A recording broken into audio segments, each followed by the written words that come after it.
There is a statistic that says that 50% of high sensory people in the West are in depression, and here's why.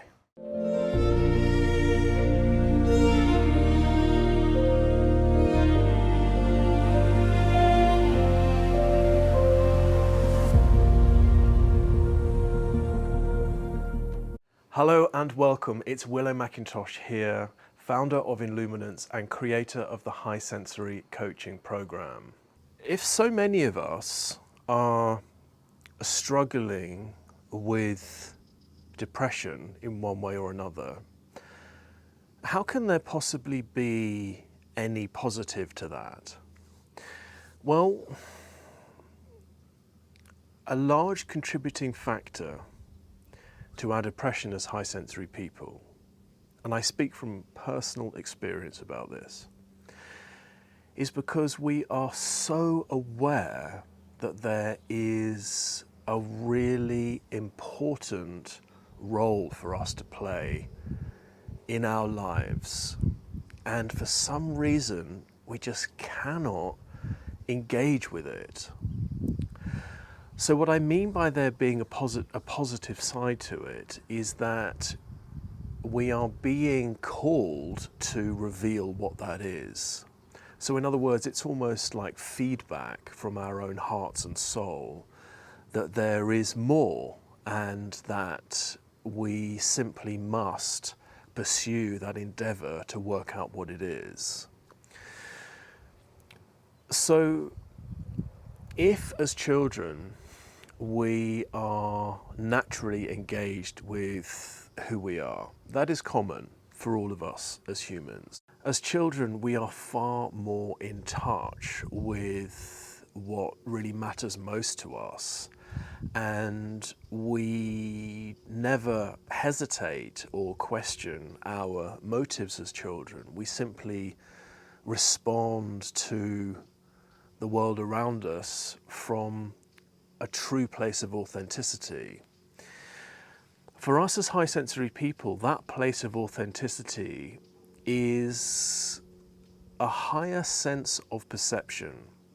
That true sense of authenticity comes from a higher sensory perception.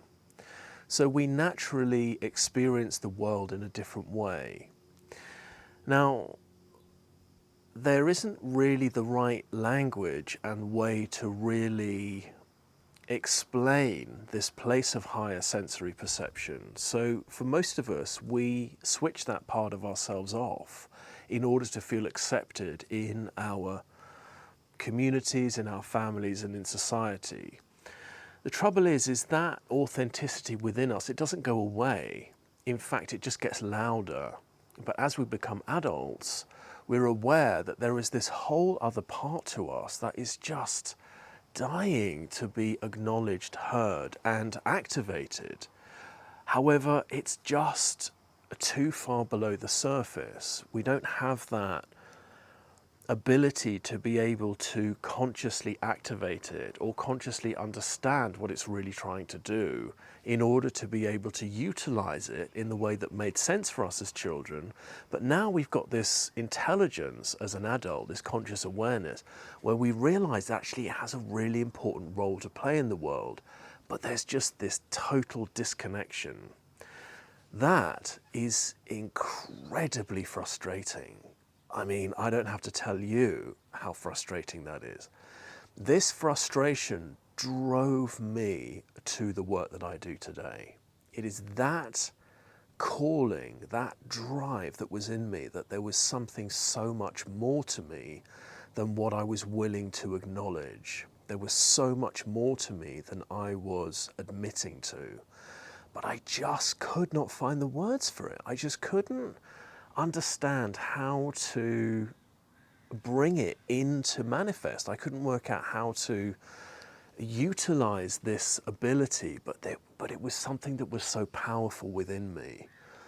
This is a torturous place for us to be as high sensory people, but it just does not need to be this way. So for many of you who know my story and follow the work that I do, You're aware that I was very, very fortunate to meet the right mentors along my path that had their own level of sensory awareness, that they had been initiated, if you like, or they had been trained themselves into understanding what it means to be a high sensory person, and that the gifts that we have are unique to us, and that they have these, they come with these abilities, with these higher sensory abilities. So in my own training, I was given the invitation to truly accept and notice how I actually experience the world around me. And that is from the viewpoint of a higher sensory perception.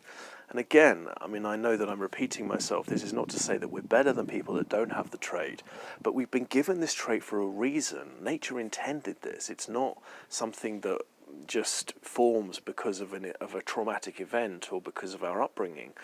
It's a genetic personality trait that gets handed down from generation to generation. It's in 100 species of animals. So through my own training, I was then given the opportunity to recognize that I was seeing the world in a different way. I was experiencing the people around me at a deeper level. I was able to tune into how they were feeling. I realized that I had this ability to be able to see the bigger picture of who a person is. I was able to sense when someone's actually speaking from their truth and when they're not, with the intention of helping them to see the truth and the potential of who they are, and how they can actually go about bringing that into service. This was the most important thing to me. But I could not put the pieces together before. Whilst I had this drive to want to do that for people, the way that I knew I was meant to do that was just too far below the surface within me. It just wasn't in my conscious reach.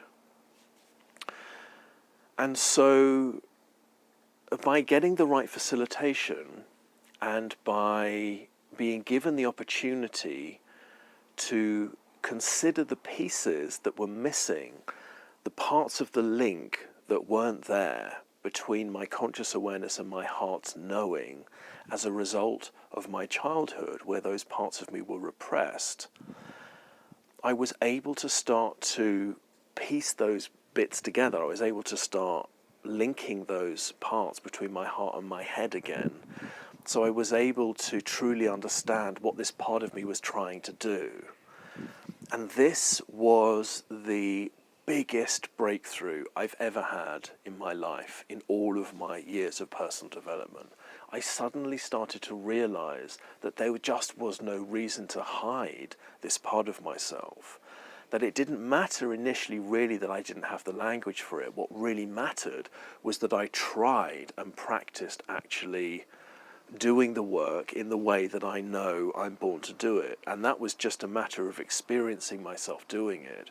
And once I witnessed the fact that I had this gift, that changed everything. That then enabled me to start beginning the practice that I have today. So really the reason why such a high percentage of us are struggling with depression is simply because we haven't had the correct training to recognize that the way that we experience the world and these particular gifts that we have a purpose, and they align with what is so important to us at an individual level.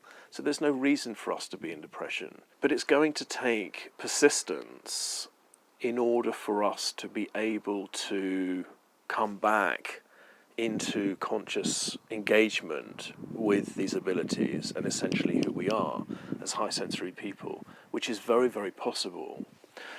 Once these pieces are connected up, once these pieces then come back into our conscious awareness, it means that we can start to engage our high sensory abilities in our profession, in our business, in our lives. So it means that when we are already working as a coach, perhaps we, in whatever context our work may be, it means that that part of us that we know has something extra to give becomes available to us. And that then means that we can engage this ability that we have as high sensory people in all the walks of life that we work in. Not only does that bring a huge benefit to the world, it means that for us as high sensory people, we can come back to a place of self-love and acceptance. And these critical thoughts that we have that are causing this place of self-rejection are going to be able to be addressed in a way that it's really going to make a difference, because we're going to start to come to the realization that the difference that we feel about ourselves is there for a very, very good reason. And it's that is going to help us to come back into a place of healthy mental stability as high sensory people. Thanks for watching.